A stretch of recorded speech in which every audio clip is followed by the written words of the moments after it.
नमस्कार दोस्तों, MPPSC prelims की दृष्टि से लगभग 20 या 25 कुछ महत्वपूर्ण टॉपिक की बात करेंगे जो प्रीलिम्स के लिए बहुत ही ज़्यादा महत्वपूर्ण है।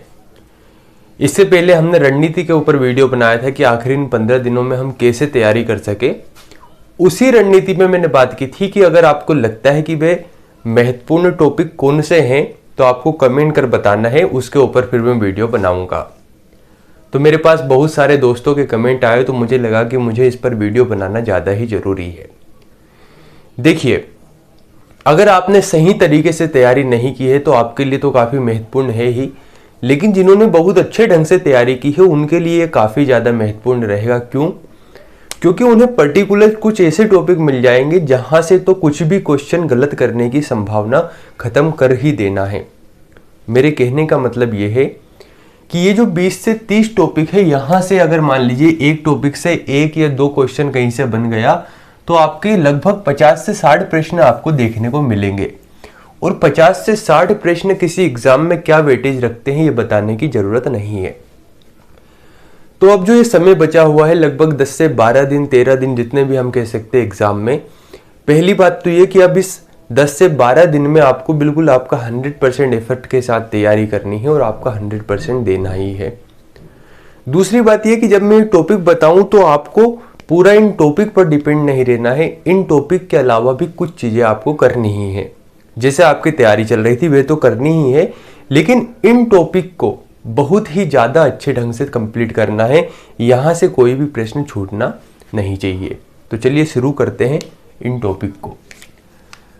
तो बात करते हैं एमपीपीएससी प्रीलिम्स के हिसाब से कुछ महत्वपूर्ण टॉपिक की, है ना, महत्वपूर्ण टॉपिक। अब देखिए, मैं हमेशा रियलिटी बेस्ड बात करता हूं, तो मैं कोई दावा नहीं कर रहा हूं कि इन्हीं टॉपिक में से सारे प्रश्न आ जाएंगे। कि अगर मैंने बता दिया कि ये 20 टॉपिक है तो 20 टॉपिक में से सारे प्रश्न बन जाएंगे, लेकिन हाँ, एक संभावना जरूर हम सोच सकते हैं कि संभावना के तौर पर प्रश्न यहां से बनने की संभावना ज्यादा है। क्यों? क्योंकि विगत प्रश्न पत्रों में पुराने पेपरों की बात करें तो वहां से प्रश्न यहां से ज्यादा बने हुए हैं। अब यहां पर हम टॉपिक या तो पर्टिकुलर सब्जेक्ट वाइज बात कर सकते हैं कि किसी सब्जेक्ट में से कौन कौन से टॉपिक है, या सभी चीजों को हम बात कर सकते हैं, एक साथ मिलाकर बात कर सकते हैं। तो पर्टिकुलर सब्जेक्ट से बात करने से बेहतर है कि हम सभी सब्जेक्ट को एक साथ मिलाकर बात करेंगे। लेकिन हाँ, ये रहेगा कि किसी सब्जेक्ट को पहले ले लिया किसी को बाद में ले लिया, यानी यूनिट वाइज बात नहीं करेंगे या सब्जेक्ट वाइज बात नहीं करेंगे। तो जो सबसे महत्वपूर्ण टॉपिक से हम शुरू करते हैं, सबसे पहले टॉपिक से हम शुरू करते हैं। अब आपकी जो तैयारी चल रही है उस तैयारी में अगर ये टॉपिक साथ में आ रहे हैं तो बस इनको बहुत अच्छे ढंग से देखना और इनके ऑब्जेक्टिव साथ में लगा लेना है। सबसे पहले टॉपिक की अगर हम बात करें तो सबसे पहला टॉपिक है जहां से प्रश्न हमेशा बनता है वह है जनानिकी। जनांकिकी इसका मतलब है जनगणना।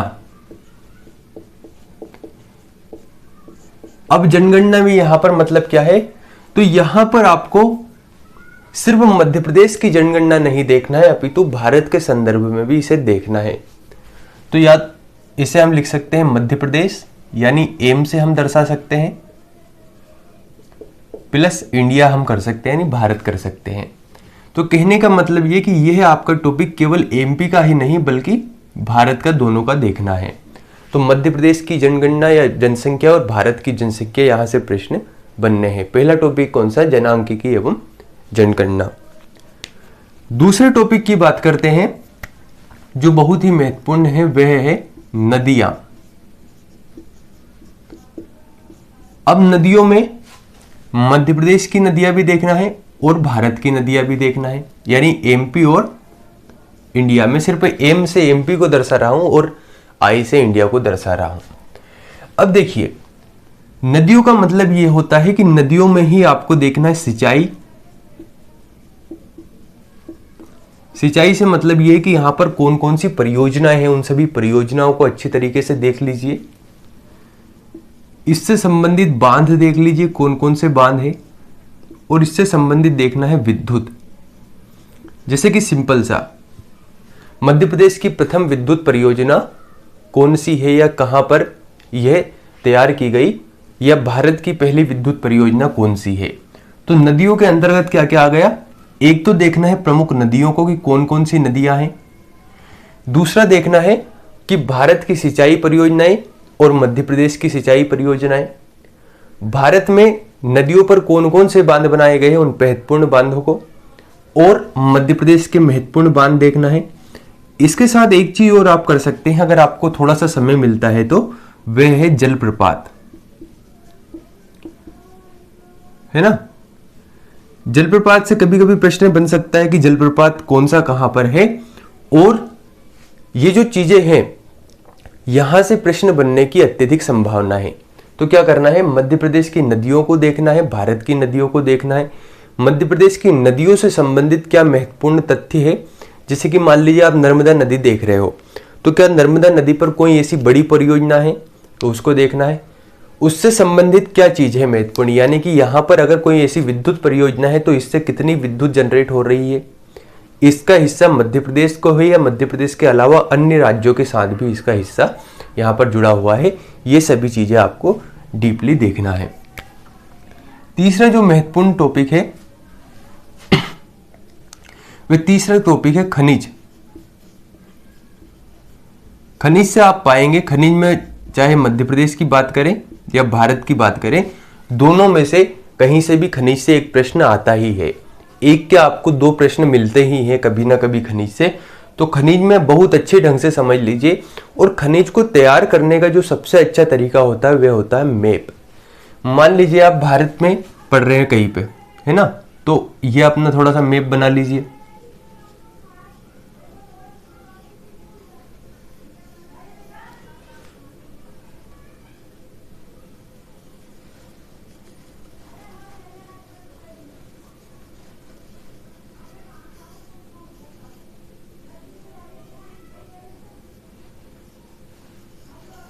है ना, इस तरीके से मैप बना लीजिए। अब मान लीजिए उदाहरण के लिए आप पढ़ रहे हैं कि राजस्थान में आपको कोई सा खनिज प्राप्त हो रहा है, तो आप जानते हैं भारत में राजस्थान वाला क्षेत्र कौन सा है, ये वाला हो गया। तो यहां पर जो खनिज है मान लीजिए आपने उसे ये दर्शा दिया, उसका नाम लिख दिया।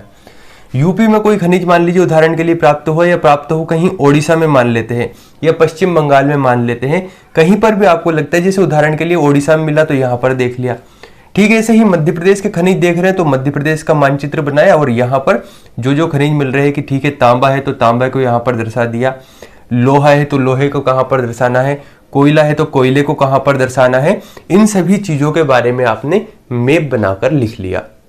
मैप बनाने से क्या होगा कि जब प्रश्न आएगा ना आपके एग्जाम में, तो आप वहां पर कंफ्यूजन में नहीं आएंगे। कंफ्यूजन से बचना है, इन टॉपिक को ऐसे तैयार करना है कि अगर कोई कंफ्यूजन आता है तो वो कंफ्यूजन आपको वहां पर आना नहीं चाहिए। यानी कि इसको बिल्कुल एग्जैक्ट तरीके से आपको तैयार करना होगा। तो हमारे 3 टॉपिक हो गए, पहला जनांकिकी यानी कि जनगणना, दूसरा नदियां, नदियों में सिंचाई, बांध, विद्युत, जलप्रपात, और तीसरा हो गया खनिज। चौथा जो महत्वपूर्ण टॉपिक मुझे लगता है वह है जनजातियां। जनजातियों से आप हमेशा प्रश्न देखते ही हो, कोई ना कोई प्रश्न आपको जनजातियों से संबंधित मिलेगा ही।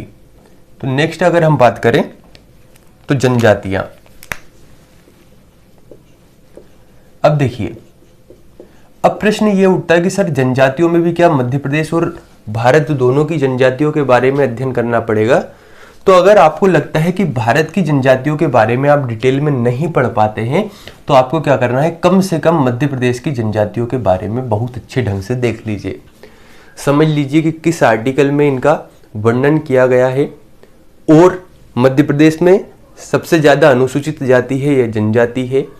भील, कोरकू, बेगा, इनके बारे में कुछ महत्वपूर्ण तथ्य पढ़ लीजिए, ज्यादा डिटेल में मत पढ़िए, लेकिन जो महत्वपूर्ण चीजें हैं इनसे संबंधित उनको देख लीजिए। जनजातियों से संबंधित आपको एक प्रश्न हमेशा मिलेगा ही। अगले अगर टॉपिक की बात करें तो जो नेक्स्ट टॉपिक मुझे समझ में आ रहा है वह नेक्स्ट टॉपिक है आपका मध्य प्रदेश की राज्य व्यवस्था। देखिए, राज्य व्यवस्था में आपको देखना है यहां पर कुछ महत्वपूर्ण चीजें, जैसे कि आप अगर पिछले बार का जो एग्जाम हुआ, पिछले वाले एग्जाम में आप देखेंगे तो यहां से राज्य व्यवस्था से कैसे प्रश्न आए। थोड़ा सा उन प्रश्नों को समझने का प्रयास कीजिए। जब आप उन प्रश्नों को समझेंगे तो आपको समझ में आएगा कि यार राज्य व्यवस्था में क्या पढ़ना है। तो थोड़ा सा एक बार, ज़्यादा नहीं, बस पिछले वाले एग्जाम के पेपर का एनालिसिस कर लीजिए, देख लीजिए, तो आपको राज्य व्यवस्था के बारे में समझ में आ जाएगा। ये चीज़ें आपको करना है एमपी से संबंधित। हम भारत की राज्य व्यवस्था या संविधान के बारे में अभी थोड़ा सा बात करेंगे, उससे महत्वपूर्ण क्या क्या टॉपिक है। अगला जो टॉपिक मुझे महत्वपूर्ण लगता है इसके बाद, वह है योजनाएं, कल्याणकारी योजनाएं। और योजनाओं में विशेषकर एमपी की योजनाएं आपको पढ़ना है। मध्य प्रदेश की योजनाओं से एक प्रश्न आपको मिल ही जाएगा। और योजनाओं में सही आंसर कैसे लगाना है, अगर मान लीजिए आपने उसे नहीं पढ़ा, तो उसकी एक बहुत महत्वपूर्ण चीज है, वो मैं तुक्का कैसे लगाएं इसके बारे में एक वीडियो बनाएंगे। वहां पर मैं गारंटी से कह रहा हूं आपको 4 से 5 क्वेश्चन, अगर आप नहीं भी पढ़े हैं उन क्वेश्चनों को कभी, तो सही होने की संभावना रहेगी। ये एक बहुत ही महत्वपूर्ण मेथड है तुक्का लगाने की। और देखिए, एक चीज समझने का प्रयास कीजिए। मान लीजिए 100 क्वेश्चन किसी के आ रहे हैं, 100 क्वेश्चन है आपके एग्जाम में, तो 100 क्वेश्चन में मेरे हिसाब से इतना विद्वान तो ज्यादा लोग रहते नहीं होंगे कि 80 क्वेश्चन या 90 क्वेश्चन उनको 100% पता ही हो, है ना। ये परीक्षा है, परीक्षा का मतलब ये नहीं है कि आप बहुत ज्यादा पढ़ने वाले हैं तो आपको इतने प्रश्न याद ही होंगे, जरूरी नहीं ऐसा। यानी आपने सुना होगा कि औसतन हर विद्यार्थी को 60 से 70 क्वेश्चन आते हैं। तो क्या कारण रहता है कि इन 60 से 70 क्वेश्चन के बाद मान लीजिए लिस्ट गई आपकी 75 पर, तो ये जो 5 क्वेश्चन सही हुए, क्योंकि 60 से 70 क्वेश्चन जब आपने सही किए तो 20 क्वेश्चन इसमें गलत भी किए हैं, ये भी गुंजाइश है। कहने का मतलब अब ये जो 5 क्वेश्चन सही हुए हैं, ये जो तुक्के से हुए हैं, ये सही कैसे होते हैं, इसके पीछे बहुत बड़ा एक मेथड काम करता है। इस मेथड को हम समझेंगे। और अगर प्रीलिम्स निकालना है तो केवल नॉलेज काम नहीं करता, याद रखना। प्रीलिम्स निकालने के लिए केवल नॉलेज काम नहीं करता कि सिर्फ नॉलेज के दम पर आप प्रीलिम्स निकाल लेंगे, नहीं। प्रीलिम्स निकालने के लिए बहुत सारी चीजें काम करती है। एक तो आपका मानसिक संतुलन उस समय बहुत अच्छा होना चाहिए, आप मेंटली प्रिपेयर होना चाहिए जब आप एग्जाम दे रहे हो। दूसरी जो महत्वपूर्ण चीज होती है कि कुछ क्वेश्चन जहां पर आपको थोड़ा सा संभावना नजर आती है, उनको कैसे सही करें, ये सबसे बड़ा चैलेंज होता है। तो कैसे इन 4 से 5 क्वेश्चनों को ठीक किया जा सकता है, डिटेल में बात करेंगे, चिंता नहीं करना है। तो हमने क्या क्या देख लिया, खनिज देख लिया, खनिज के बाद जनजातियां देख ली, योजनाएं वाला टॉपिक देख लिया, है ना। इसके बाद अगले टॉपिक की बात करते हैं जो सबसे महत्वपूर्ण लग रहा है।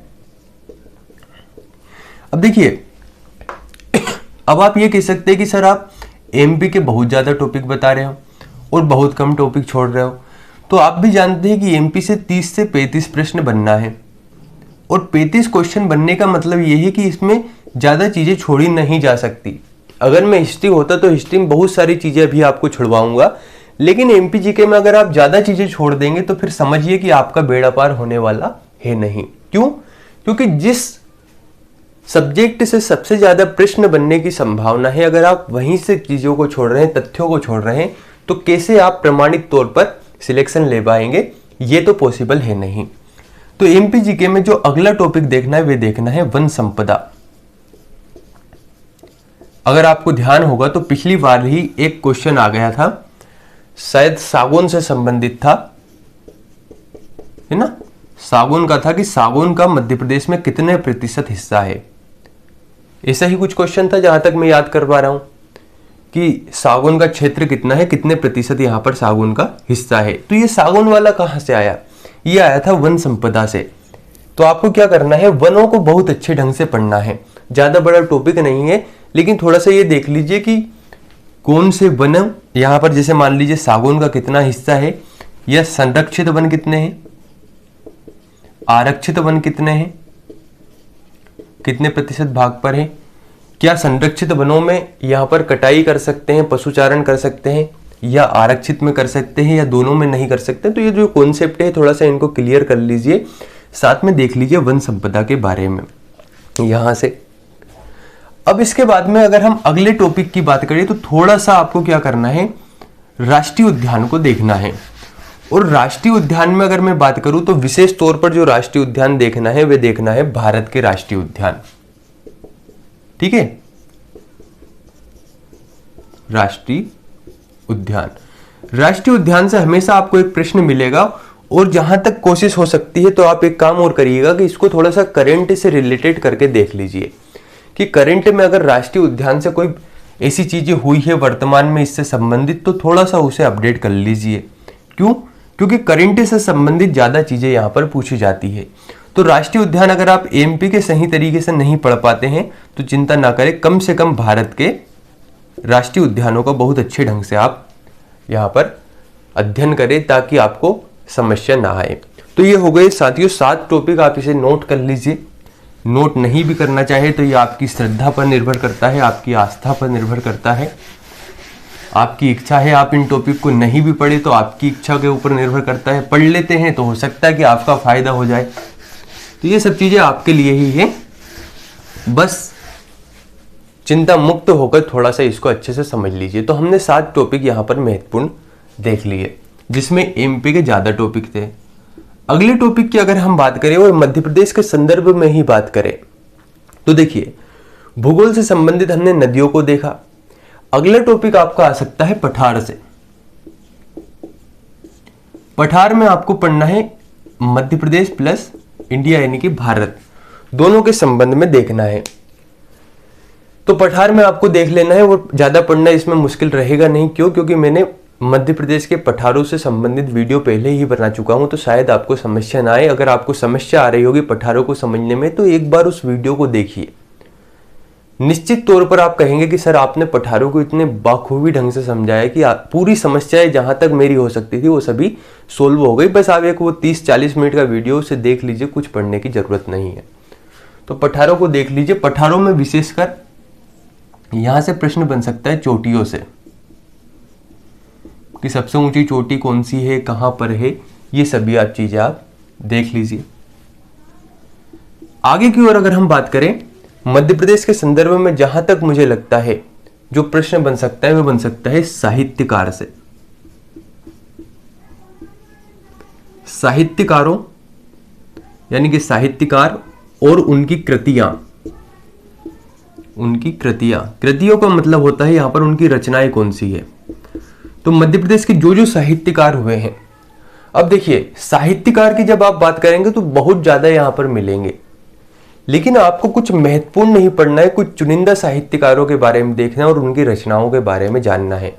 अगर आप डिटेल में पढ़ने निकल गए तो यकीन मानिए कि 3 दिन 4 दिन आपको इस टॉपिक को करने में लग जाएंगे। तो इतने दिन में आप, मेरे ख्याल से इतना समय बचा नहीं है, तो कुछ महत्वपूर्ण चुन लीजिए। लगभग इसमें से 5 या 10 साहित्यकारों को देख लीजिए जो आपको लगता है कि बहुत ही महत्वपूर्ण है, उनके बारे में देख लीजिए और वहां से आपके प्रश्न बन जाएंगे।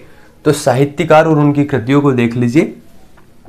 अगला अगर हम बात करते हैं तो देखिए, अगर मैं बात करूं लोक गायन की, लोक नृत्य की, इन सभी चीजों के बारे में, तो ये तो आपने पढ़ ही रखे होंगे। तो मध्य प्रदेश के इतिहास,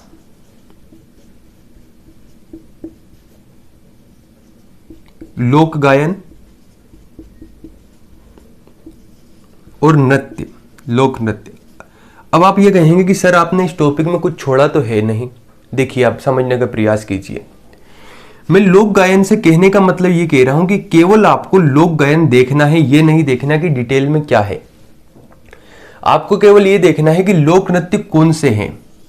आपको केवल इतिहास की कुछ महत्वपूर्ण फैक्ट ध्यान रखने, पूरा इतिहास नहीं पढ़ना है, पूरे लोक गायन याद नहीं करने हैं, पूरे नृत्य नहीं पढ़ना है। केवल ये देखना है कि इसमें महत्वपूर्ण क्या है। कहने का मतलब समझ रहे हो आप?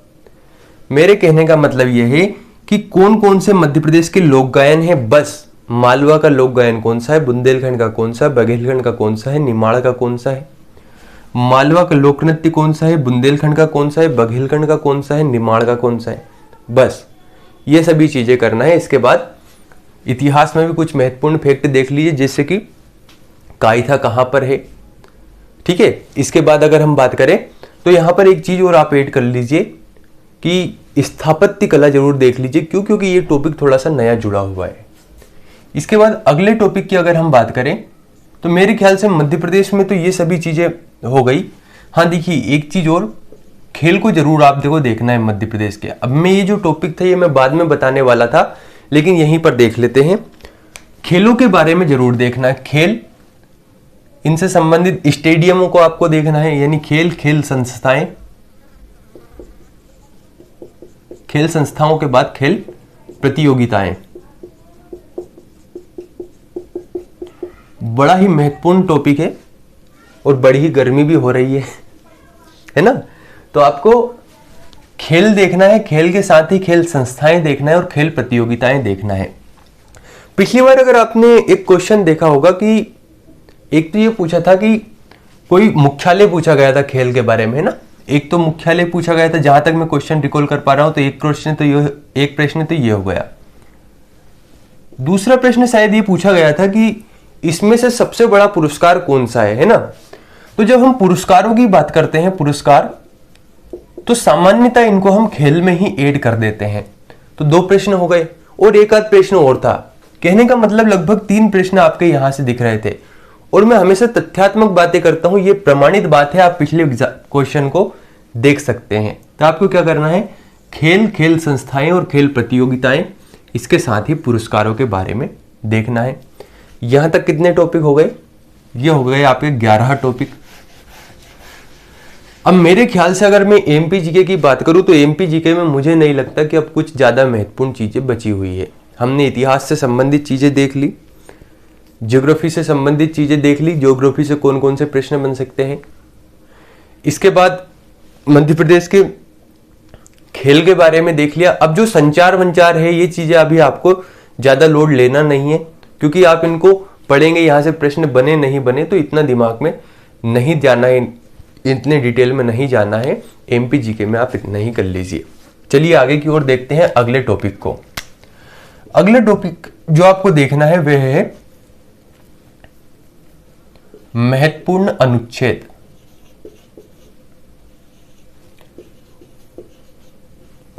महत्वपूर्ण अनुच्छेद यानी इंपॉर्टेंट आर्टिकल। आर्टिकल से ऐसा कभी नहीं होता कि प्रश्न बनने की संभावना नहीं रहती।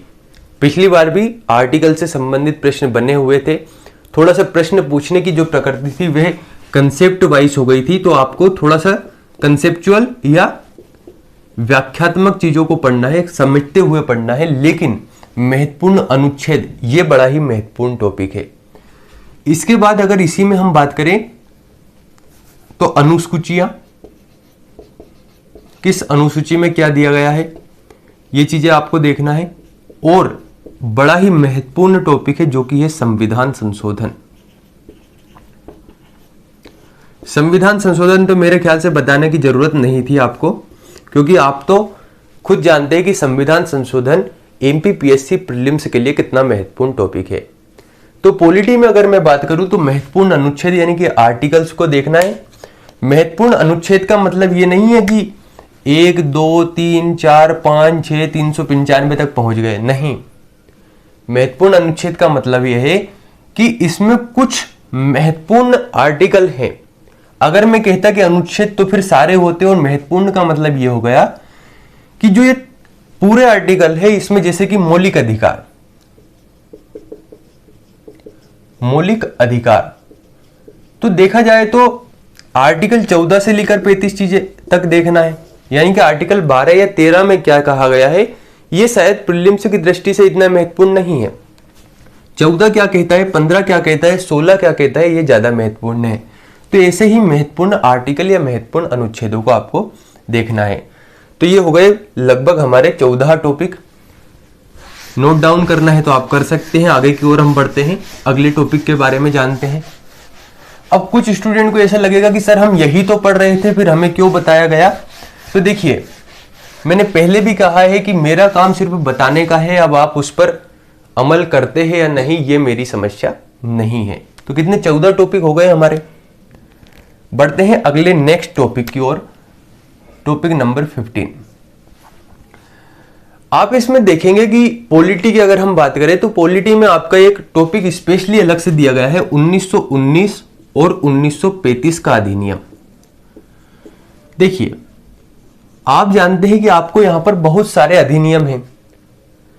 चाहता तो यहां पर सिलेबस में कुछ भी लिखा जा सकता था, लेकिन 1919 और 1935 के एक्ट यानी अधिनियम को जब स्पेशली लिख दिया, इसका मतलब ये हमारे लिए महत्वपूर्ण हो जाता है। तो 1919 और 1935 का अधिनियम आपको देखना है। आगे की ओर अगर हम बात करें तो अब मैं अगर कहूं कि मौलिक अधिकार आपको देखना है तो ठीक है, आप मौलिक अधिकार देख सकते हैं, लेकिन मेरे ख्याल से ये सभी चीजें आपकी कंप्लीट हो जाती है महत्वपूर्ण आर्टिकल्स के अंतर्गत, क्योंकि उसमें सारे मौलिक अधिकार आपको पढ़ना होता है। तो ये हो गए आपके 16 टॉपिक। आगे की ओर बढ़ते हैं, टॉपिक नंबर 17। देखिए पॉलिटी में बहुत कुछ है और यहां से प्रश्न बनने की संभावना बहुत ज्यादा है। तो कुछ टॉपिक जैसे कि मैंने यहां पर नहीं लिखा, अगर न्यायपालिका है तो वहां से आपके क्वेश्चन बनने की संभावना ज्यादा है, लेकिन कोशिश यह करना है कि न्यूनतम चीजों को बहुत अच्छे ढंग से आपको करना है। आगे की ओर अगर हम बात करें तो हिस्ट्री में थोड़ा सा देख लेते हैं। हिस्ट्री से कहा कि सर आप हिस्ट्री के बारे में कुछ बताते नहीं है। देखिए हिस्ट्री की अगर मैं बात करूं तो सबसे पहले आपको क्या करना है कि जो आप कुछ भी पढ़ रहे हैं तो सबसे पहले आपको ये चीजें ध्यान देनी है कि जो इतिहास है आपका, हिस्ट्री है, मैं इसे अगर एक ही टॉपिक में समाप्त करूं तो हिस्ट्री में आपको सबसे पहले मॉडर्न इंडिया यानी कि आधुनिक भारत के इतिहास पर ध्यान देना है। बहुत प्रश्न बनते हैं आधुनिक भारत के इतिहास से, ये नहीं कह रहा हूं बहुत बनते हैं, इसका मतलब सच में बहुत ज्यादा बनते हैं। मेरे कहने का मतलब कि अगर आप एंशिएंट हिस्ट्री पढ़ रहे हैं, अगर आप मिडाइवल हिस्ट्री पढ़ रहे हो तो उससे बेहतर है कि मॉडर्न इंडिया पर ज्यादा ध्यान दिया जाए। ठीक है।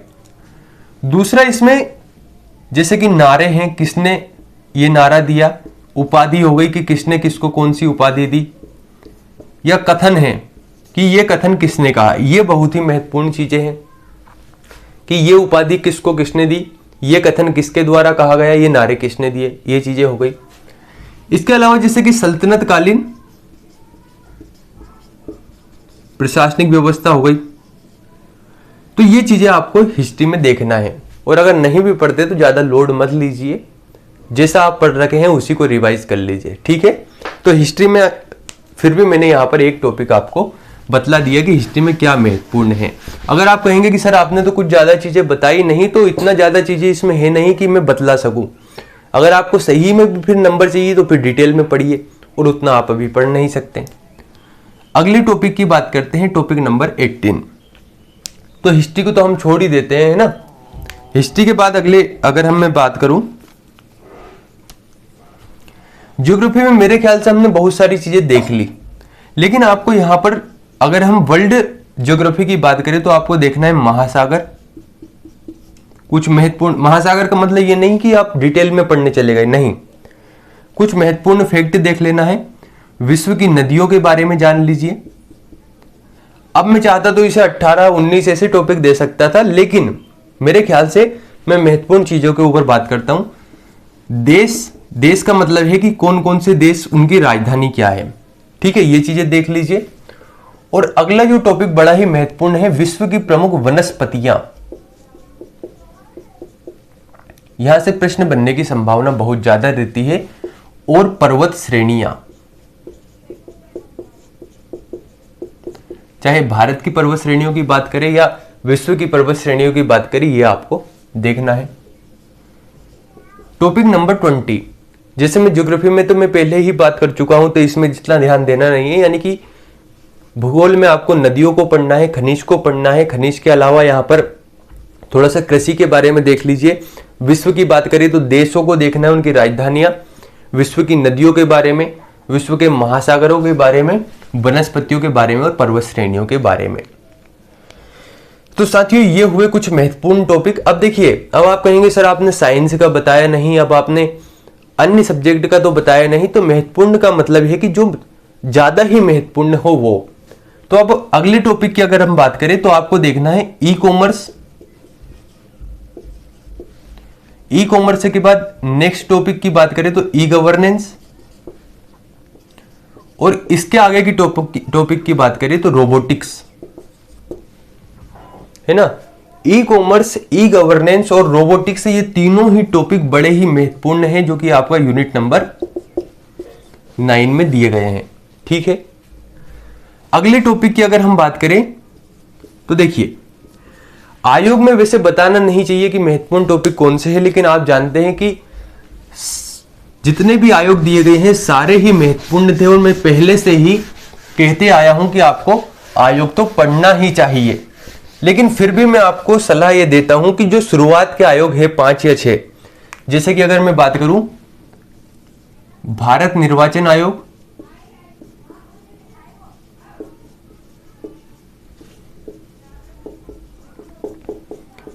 राज्य निर्वाचन आयोग,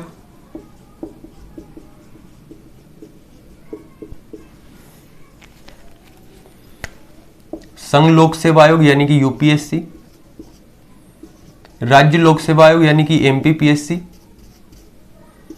केग का मतलब नियंत्रक एवं महालेखा परीक्षक। तो ये 5 से 6 टॉपिक जो शुरुआत के, मैं सीधी सिंपल सी बात करता हूं, आयोग के जो शुरुआती 6 आयोग है इनको रट डालिए। रटने का मतलब बिल्कुल जुबान पर आपको चीजें होना चाहिए। तो साथियों ये हुए एमपीपीएससी से प्रीलिम्स से संबंधित कुछ महत्वपूर्ण टॉपिक। और भी कुछ डाउट के अगर एमपीपीएससी प्रीलिम्स को लेकर अन्य डाउट है तो आपको कमेंट कर बताना है, हम उसके ऊपर चर्चा करेंगे। धन्यवाद।